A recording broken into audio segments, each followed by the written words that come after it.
So many people who create online cleaning content waste their time doing things while they're cleaning. And you know what? I hate cleaning. That's the whole reason why I started Clean My Space in this YouTube channel, to help people like me who hate cleaning find faster and more efficient ways to get the job done right the first time.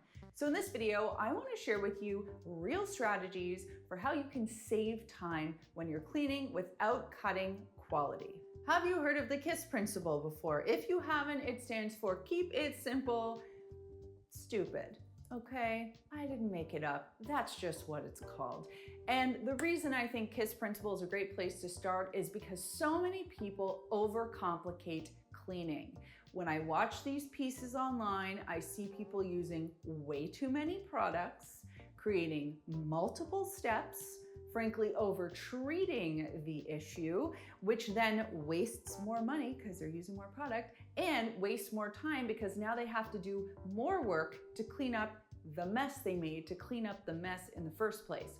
Whereas if they kept it simple and used even a DIY product, which I use about 80% of the time here at home, they could solve the problem in less time and get better results. Sometimes I think it can be difficult to know how much cleaning you need to do.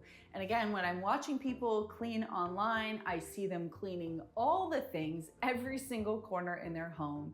And you know what? You don't always have to do that. When you're doing a deep clean, it's important. But if you're doing a weekly clean, for example, it might not be. So it's really important that you stay mindful of what actually needs to be cleaned, and that's what you focus on. Now, there is a caveat here. If you love cleaning, if you love it, and if you have tons of free time, then please, by all means, clean your whole house top to bottom every single day. But if you're like me and many of the other people I encounter on a fairly regular basis, you're looking to save time. There is one proven way that is the most efficient way to clean, and that is from the top to the bottom, from the left to the right. It works and wins every single time because you don't miss anything. If you waver or stray from this, you will be wasting your time. So if you walk into a room and you're like, where do I start? How do I start? What should I clean first? Just remember, top to bottom, left to right. Anyone who does something very well has a consistent strategy for how they perform that task.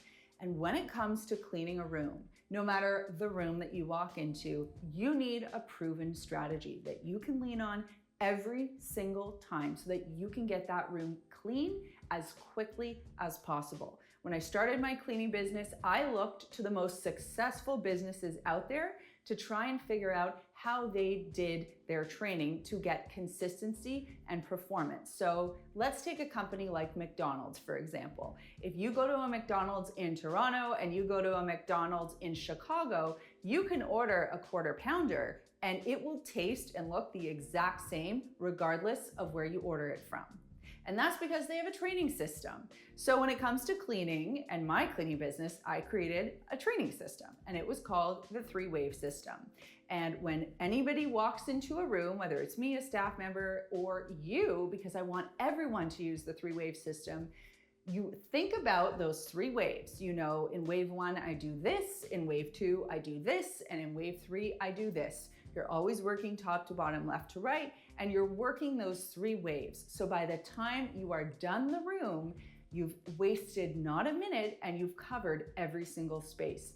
I'm not going to get in depth on the 3-wave system because I've created lots of videos. I even have an ebook about it. So I will link all those resources for you down below. Messes don't happen all at once. They build, they are gradual. So if there is a small mess that you or someone at home has created, the idea is to handle it as soon as it happens. I'm talking spilled jam on the floor or toothpaste on a mirror. These small little cleaning tasks take under a minute to do, but they really help to prolong the amount of time between these bigger cleans.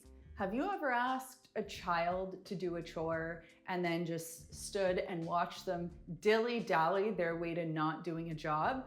Well, adults are the same way, except our dilly-dallying usually involves distracting ourselves with our phone or something a little bit more exciting than cleaning. So the way I deal with that is I set a timer. I will set it here in the kitchen or on my phone or my watch, And then I go, and I usually set a podcast or an audiobook so that I can be busy in my mind and just focus on the task at hand. I know I have X amount of time to get the job done. It's gonna be painful, it's gonna be annoying, but then when it's done, it's done. And what I love about this is it's kind of like a race against the clock. You know I only have 10 minutes to get my kitchen clean, so I hustle. I work fast, I work quickly, I use my techniques, I use all of my tools in my toolbox so that I can get the job done quickly so I don't have to come back and deal with it later. If you've ever been in for surgery, you'll know that the doctor has a little tray of tools so they can say scalpel, bone saw, or whatever. I don't know. Listen, I'm not a doctor, but you know what I'm talking about. There's that tray of tools. No nurse has to run to the back room to grab the thing that the doctor's going to need. And you have to think the same way when it comes to cleaning. You need to collect all of your products and tools before you go in to do a job. That way, you're not wasting time. Nothing is more annoying when you're in the middle of cleaning and you're like, oh, I need the blah, blah, blah. And then you have to stop what you're doing, you stop your flow, you lose your place, you have to run and find the thing and then come back and get back into the groove. So just make sure that you kind of think through what you're gonna tackle ahead of time. Grab all of the supplies, find a central location, kitchen island. If you're cleaning in the middle of a big room, you can even put like a bag or a towel down on the floor so you don't have any product transfer, and you can kind of lay everything out there. And then you can quickly relay back and forth, grab what you need, put it back, and then you can move on to the next room. That's how professional cleaners do it, and that's how you should be doing it too. It's a great way to shave time off. One of the biggest time-saving tips I can give you is to invest in quality cleaning tools.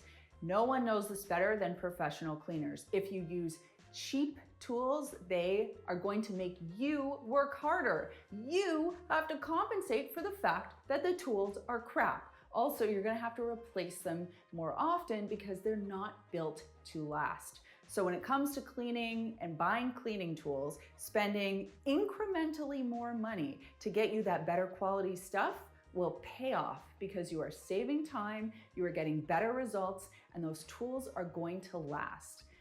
On that note, at Makers Clean, we have our 2023 colors available right now in a 5-pack on sale. I know this sounds very convenient, but you can ask anybody who's tried Makers Clean cleaning tools. They are incredible. We put so much effort into sourcing the best quality products that we can so that you can save time when you're cleaning. And the reviews will speak for themselves. If you want more information and you want to get your hands on that sale, you can click the link down below or visit makersclean.com. I want you to take these ideas and incorporate them into the way that you clean and time yourself. See if you save time. I am positive that you will. And that brings me to this week's comment question, which is, when you were a kid, growing up, did you have to do chores? And did you get paid for those chores? Or was it just a thing that you had to do?